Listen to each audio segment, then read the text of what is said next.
never happened. It's hard to put in words. It's incredible. I don't know how I did it. How he was able to handle himself.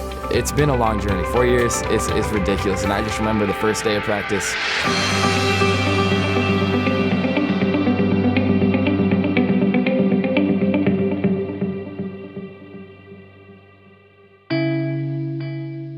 I always had the tennis racket in my hand since I was probably 4 or 5.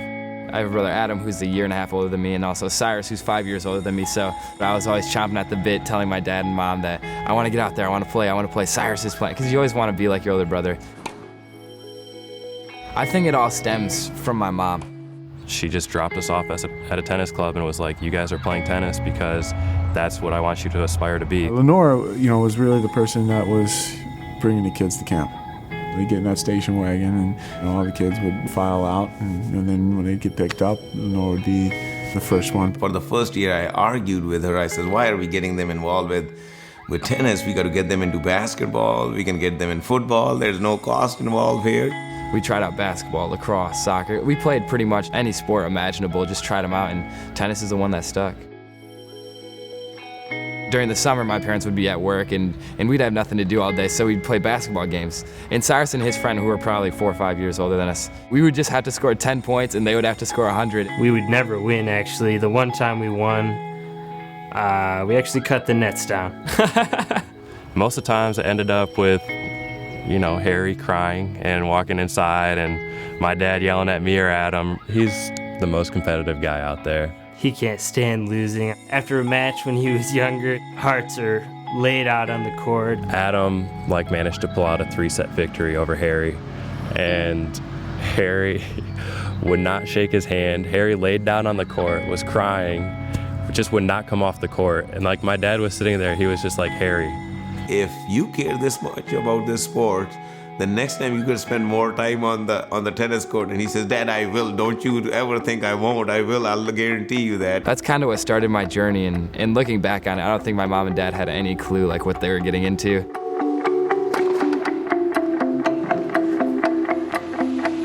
Probably started playing more seriously with practices and lessons when I was, I'd say 6, and then tournaments started when I was 8. 8 years old, 9 years old, got shorts, high socks, and what I distinctly remember is that he always wanted to hit volleys. And, for someone that young, you just don't see that. he always wanted to play tennis at the highest level that he could. Went to Palm Springs, California when he was 14. He finished top 30 in the nation that time. I could barely get up to make it to first period in high school, and Harry's getting up to go to the MAC to work out before going to class in the morning. I was up at 4:30 and I could not sleep. I was so excited. And he was winning. I mean, he was doing really well. And I was very fortunate to see him win, his first state championship. I always knew that he was the best athlete on the court. And that probably comes from me playing basketball with my brothers. He still can't beat me one-on-one in basketball, so there's still that.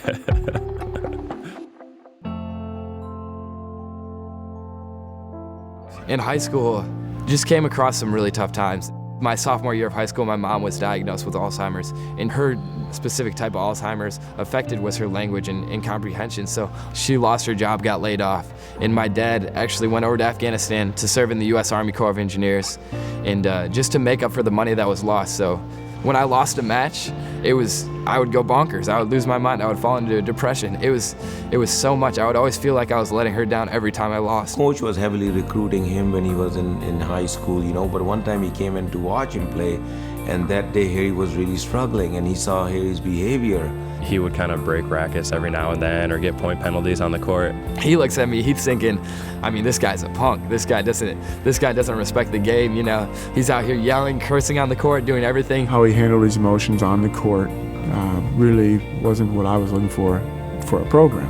And Coach really got a shock that what kind of an attitude he has and how we'll be able to control him, Eventually told him I didn't have a spot for him. He called me that he was going to come to Michigan State and walk on. Instantly, wow, anybody can walk on. He was talking to other schools that, he might have been able to get a full ride to. He wanted to stay close to home, help out with my mom and everything. At the end, his heart was at Michigan State, and he saw an opportunity to play Division I tennis, and he took it.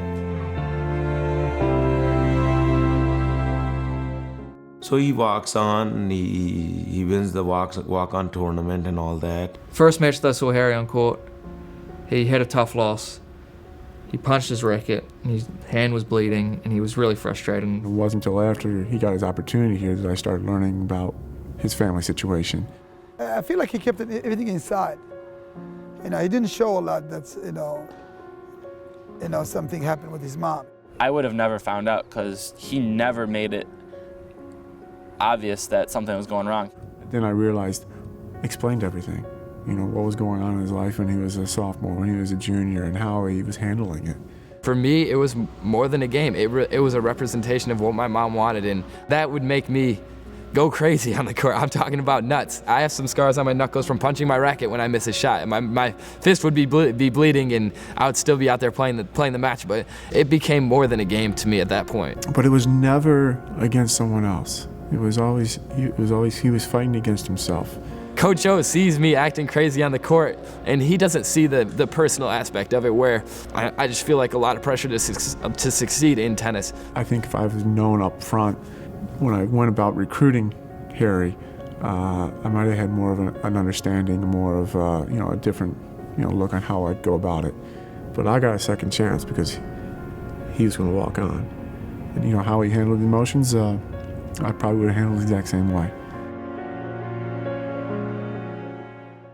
We've got a sign in the locker room that's the green line, and then as soon as you walk over the green line, try to be all about tennis and try to focus on tennis. And I think that's a tough challenge for Harry with everything that was going on with his mother. And then when he came to college, it was a chance for him to change. It's a new life. It's a new start. Coach told him, hey, if I see a negative behavior on the court, if you mouth off on the court, you will be sitting on the bench. Harry understood exactly what coach expectations were, and since that, I have never seen Harry misbehave on the court or be negative. Sometimes you can tell that he's angry on the court now, but he's not expressing it in like a physical manner. Just tried to work my hardest, tried to really make the most of what Coach O gave me and do right by him, because he stuck his neck out there by giving me a chance to be on this team. Having that support system, that's what's really helped me in my journey. My dad is unbelievable. He came to this country with $100 in a briefcase, and he's made himself to support us and put us through college. Sometimes we were struggling to be able to make it to tennis tournaments or pay the tournament fees, but that was never an issue. They were going to find a way to make it possible for us to be the best tennis players and the best athletes that we could be. Me and my dad would go on trips, and he had this Chevy Trailblazer from the 90s, and he'd take out the back seat, and we'd just have a bed in the back, and we'd sleep there just to save money on hotel rooms, because we were traveling so much and we didn't really have the money. With all the trouble he's had with my mom, he really stuck through it. He showed Harry that, hey, maybe you get dealt not the best hand of cards, you can still make the best out of it. He loves tennis more than anybody I've ever known. Like it is for me, it's a release for him as well. He puts on the green and white just like we do. Him knowing how hard Harry worked to get there, he wanted to be the biggest supporter that he could for Harry. For me, vacation is on the tennis court. That's the time that I'm away from my worldly problems. And I saw what happens in basketball, what happens in football, so I thought tennis needs some excitement. I told Harry I want to yell and all that. First time he said, Dad, don't do that, it doesn't look nice.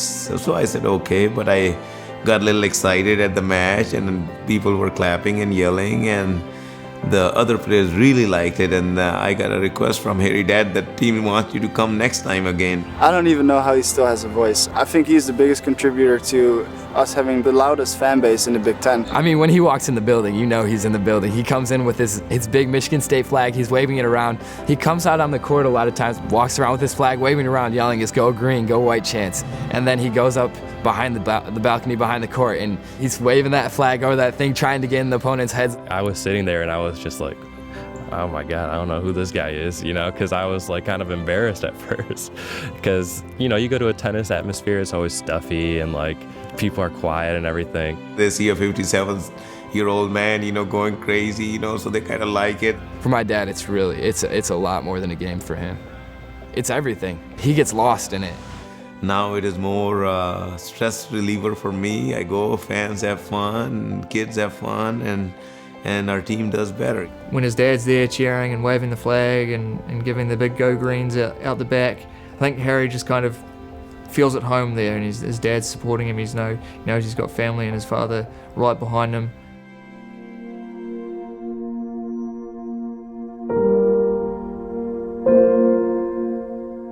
Before we were leaving for spring break, I got a phone call, Saturday morning, says, I just can't leave, and I can't leave my mom. He mentioned to me that his mom was in hospice, and then instantly a red flag. I'm thinking, wow, this is the last step. I said, I totally understand, and hey, just let us know, or we'll try to get you down there if it works out. If not, you're in our thoughts and prayers, and we'll see you when we get back. And I think on Monday he said he was ready to come back. He really just wanted to be with the team and really thought that my mom would want him to kind of be on the tennis court, and I think that was really a way for him to kind of express his emotion. Cyrus and I kind of talked to him and we said, do what you need to do, and we're always here for you. We support anything you do, and our mom will always be proud of you. Doing what my mom would want me to do is go out there and just compete your hardest. And don't worry about wins and losing. Don't worry about doing it for her, because she knows that I'm doing the best I can. And so he caught up with us back in Austin on Monday, and then his mom passed away on Tuesday. My mom had Alzheimer's for 8-9 years. It was a huge journey, and it was probably the biggest, most defining event of my life.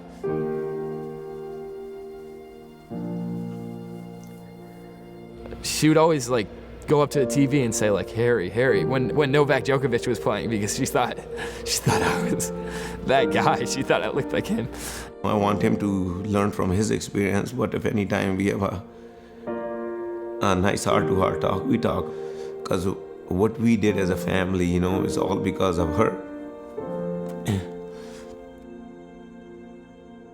I remember sitting on the sidelines with them and, trying to keep it together. I was just trying to keep my head on straight. My mom had died.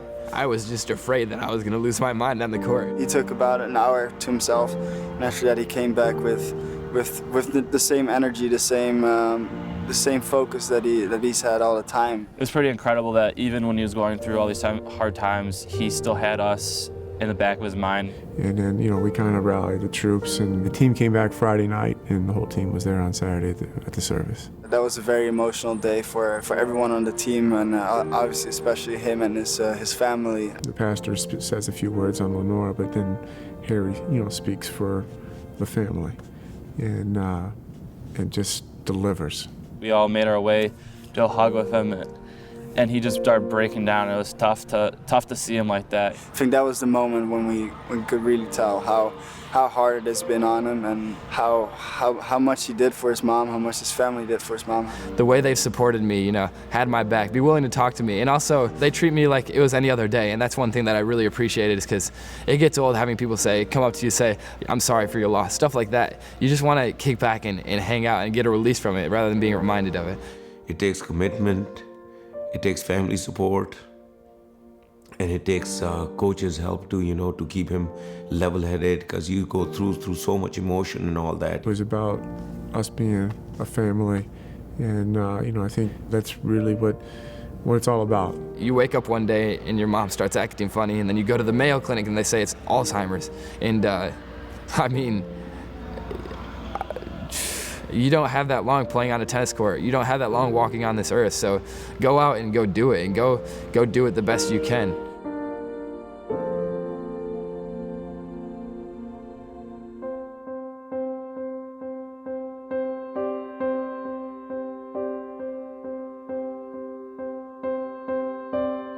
The day that we played Penn State was the match that was dedicated to Harry's mother. We knew we had a lot to do with the Big Ten season just starting up, but we're just coming off spring break. We're coming off a loss. We're coming off, a player losing his mom. And we all wanted to win so badly for Harry and his family. We wanted, the guys were even, saying, hey, Coach, what can we do for the Jaduns? One of the suggestions was having a T-shirt, a special shirt made up from Nike. Sparty had in the middle with her initials, and we had some shirts already set. Leading up to the match, we're kind of nervous, kind of tense, because we didn't know how we would handle ourselves. We didn't know how Harry would handle himself. Playing an outdoor match on March 20th, and playing, finishing underneath the lights. It was all my friends, all my family.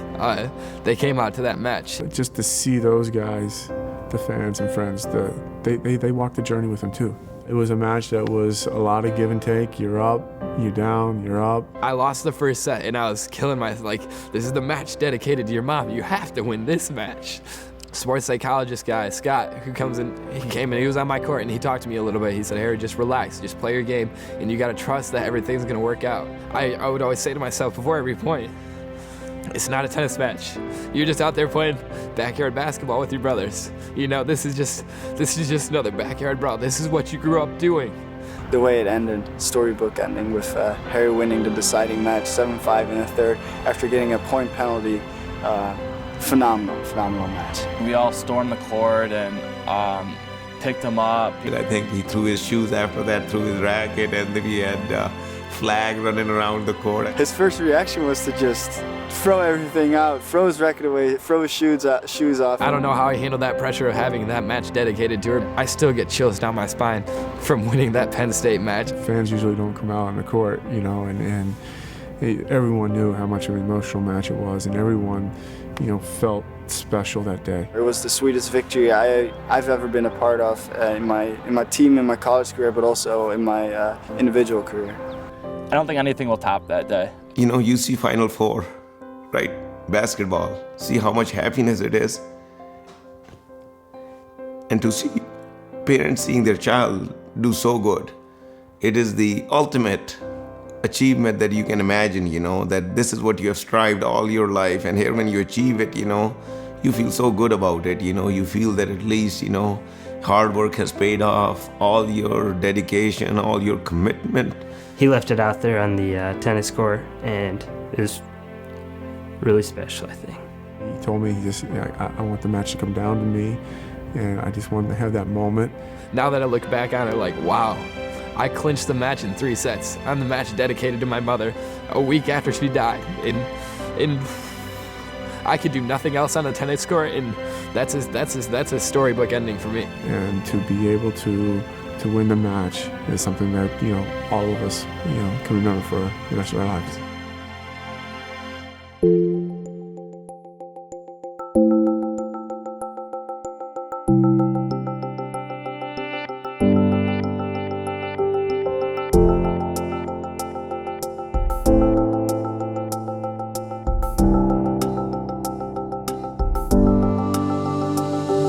What he's left is that, if you work hard and you do things the right way, you can achieve your dreams. When he got to college, he kept on working, improving. He made a complete 360. He matured more, he understands the game more. Put team first, himself second. Harry's the kind of guy that people are going to follow. His grades, he had team high GPA. Harry's legacy, you just kind of have to take the whole package into account. No one will be able to fill his shoes. He found ways to make everything a win. I think he can do whatever he sets his mind to. Whether it's teaching or getting my kids involved, I think it's always going to be something in my life. I can't go 2 days, 3 days without stepping on a tennis court and not feel guilty. I always have that urge, Harry, somebody else is working harder than you. You have to go out there and get on the court. You're getting this degree here from MSU, but you're really getting a doctor's degree in life. The yelling that I have done for all the things that I've done will not equal what they have done for me there, It meant a lot. Thank you.